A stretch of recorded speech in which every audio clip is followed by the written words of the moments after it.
Ya, kita mulai saja ya. Sekarang langsung ini kita akan melakukan uji atau tes bagi para calon trainer. Kalau dia goal di sini, maka itu bisa kita pakai sebagai trainer yang ada di sini. Kita lakukan tahap per tahap. Sekarang kita tanyakan untuk PSU dulu, power supply dulu. Ini ya, sudah siap ya? Siap. Nah, ini calon-calon trainer ini semua nanti ini yang akan kita lakukan untuk tes itu ya. Oh iya yang ini, tolong dites ini ya. Monggo, Ini monggo. ya, Iya, ini ya. semua ini ya. Ya. Oke ya, ini masnya ganteng-ganteng, cantik-cantik ya. Oke, kita lakukan aja to the point langsung ya. Kamu kan sudah tahu ya, apa itu power supply unit ya? Iya. Ya, coba kamu ambil tuh power supply unit itu. Di situ. Ya. Sekarang saya nanya dulu di awal ini begini. Apa yang kamu ketahui tentang power supply itu? Untuk apa itu? Coba ceritakan pada saya. Jadi yang power supply itu merupakan kependekan dari PSU dan kepanjangannya adalah power supply unit. Namun masyarakat umum itu banyak menyebutnya dengan power supply saja. Dalam bahasa Indonesia juga dikenal dengan catu daya. Nah, PSU ini berfungsi untuk mengubah arus AC dari sumber listrik, misalnya listrik PLN, yang kemudian akan diubah oleh PSU ini menjadi arus DC melalui kabel-kabel output pada PSU ini. Oh itu ya? Ya. Ya oke. Ini kabel output. Coba saya lihat ya ini. Ini kalian bisa lihat ini kabel output ya. Jadi ini rel output gitu. Dan ini adalah arus DC seperti itu ya keluarnya ya. Coba ini warna-warni. Kenapa warna-warni? Ya. Coba ceritakan apa yang kamu ketahui mengapa dia itu kabelnya warna-warni nih. Ada kuning, merah dan lain sebagainya. Coba. Jadi, kabel output pada PSU ini memiliki beberapa warna. Kenapa? Karena memiliki voltase yang berbeda-beda pada setiap warna. Juga memiliki fungsi yang berbeda. Ya, coba sekarang sebutkan berapa besar voltase yang dikeluarkan untuk masing-masing rel dari kabel output itu. Untuk kabel kuning, ini mengalirkan voltase sebesar plus 12 volt. Untuk kabel merah, dia mengalirkan voltase sebesar plus 5 volt. Untuk kabel orange, dia mengalirkan voltase sebesar plus 3,3 volt. Untuk kabel ungu, dia mengalirkan voltase sebesar plus 5 volt standby. Untuk kabel abu-abu, dia mengalirkan voltase sebesar 3 volt sampai dengan 6 volt. Untuk kabel coklat, dia mengalirkan voltase sebesar plus 3,3 volt. Dan untuk kabel biru, itu dia mengalirkan voltase sebesar min 12 volt. Ada juga kabel hitam ini dia ground. Dan kabel hijau dia power on. Sebentar dulu, saya nanya ya. Kalau dia kabel kuning misalnya, ya, itu plus 12 volt. Kalau saya mengukurnya itu, apa benar itu 12 volt? Tidak selalu 12 volt ya. Ya, berapa? Coba kalau nggak 12 volt gimana? Gimana ceritanya? Jadi, pada setiap kabel output di PSU ini memiliki nilai toleransi yang berbeda-beda. Untuk kabel kuning sendiri plus 12 volt itu memiliki nilai toleransi sebesar 5%. Sehingga nilai toleransi paling sedikit itu adalah 11,4 dan paling tinggi adalah 12,6. Oke, sekarang saya tanya nih. Tadi nilai toleransi 5%. 5% itu 5% dari apa?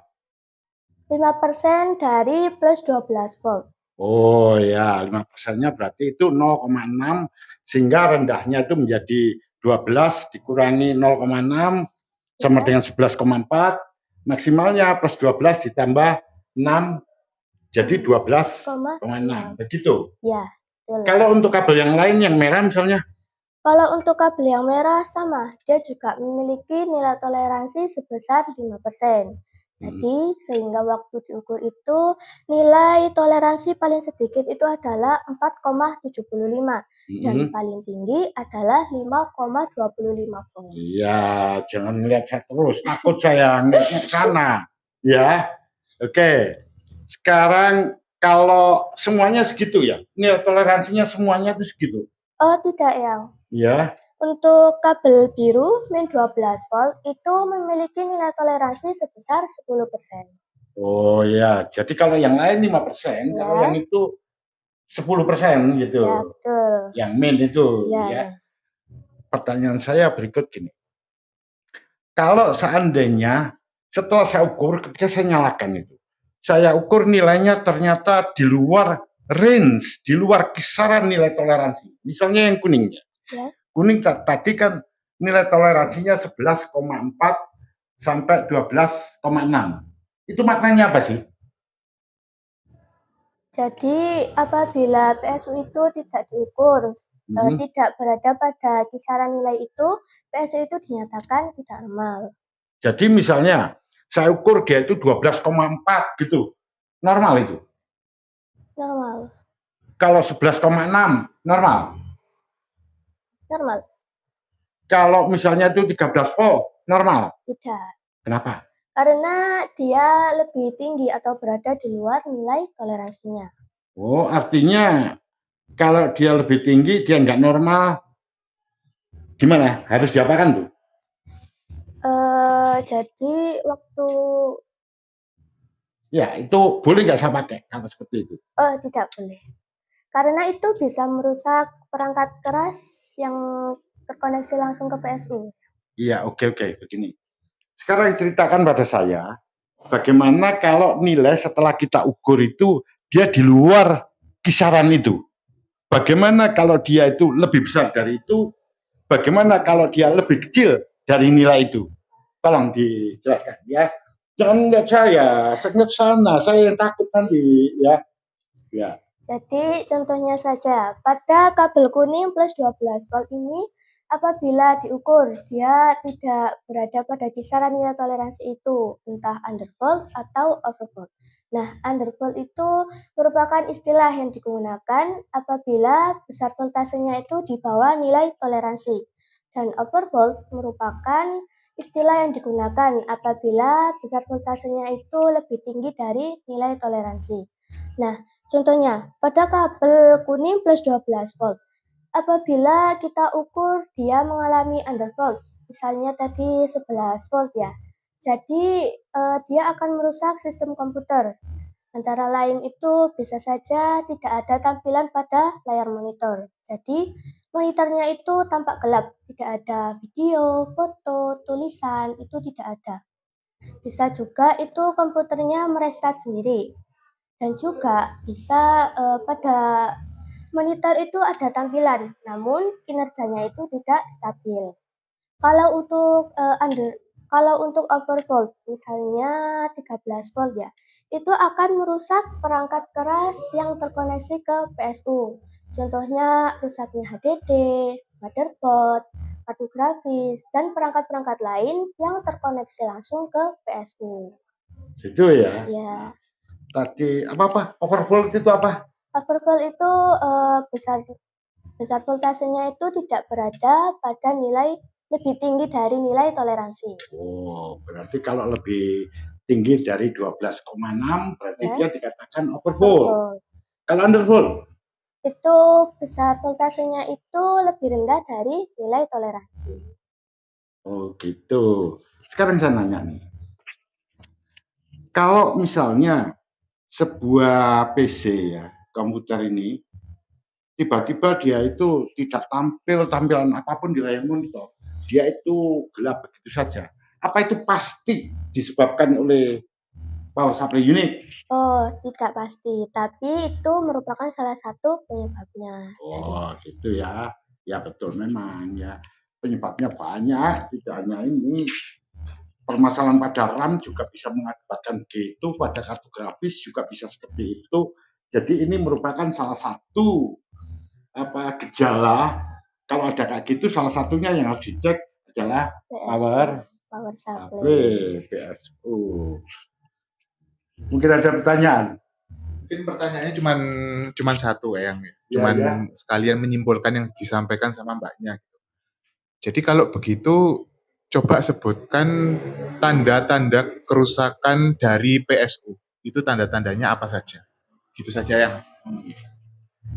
Jadi tanda-tanda kerusakan pada PSU ya seperti yang tadi, tidak ada tampilan pada layar monitor. Jadi monitornya tampak gelap.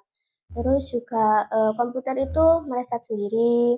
Bisa juga ada tampilan pada layar monitor, namun kinerjanya tidak stabil. Terus bisa juga ada kerusakan pada perangkat kerasnya, kerusakan HDD, kartu grafis, motherboard, dan perangkat-perangkat lain. Tuh ya, oke ya, ya benar. Kalau saya lihat itu benar ya jawabannya itu. Dan sedikit saja saya tambahkan, kami pernah mengalami yang semacam itu, bukan saya, orang membawanya kemari, dia sampai ganti harddisk 3 kali. Di mana harddisknya itu hanya terpakai misalnya barusan beli 3 hari kemudian rusak, kemudian beli lagi seminggu kemudian rusak. Ya, sampai 3 kali kayak gitu dalam tempo singkat. Setelah saya cek, memang betul terjadi overpull. Jadi pada yang 12 volt itu tinggi, 13, berapa begitu. Nah ini memang mengakibatkan kerusakan pada disk dan saya lihat memang ada komponen yang terbakar di situ. Ya, jadi ini benar ya. Jadi tadi itu tanda-tanda kerusakan disk antara lain seperti itu. Tapi bukan berarti bahwa kalau terjadi gejala seperti itu pasti power supply. Enggak. Itu salah satu penyebabnya adalah power supply. Saya kira cukup ya itu ya. Ya, kita akan menanjak pada sesi berikutnya. Ya, tetap saya akan tanya power supply. Ya, untuk kelanjutannya baru nanti saya akan tanya komponen yang lain. Oke. Ya, kita istirahat dulu ya. Ya, oke. Terima kasih. Kita istirahat dulu dan kita lanjutkan sesi berikutnya.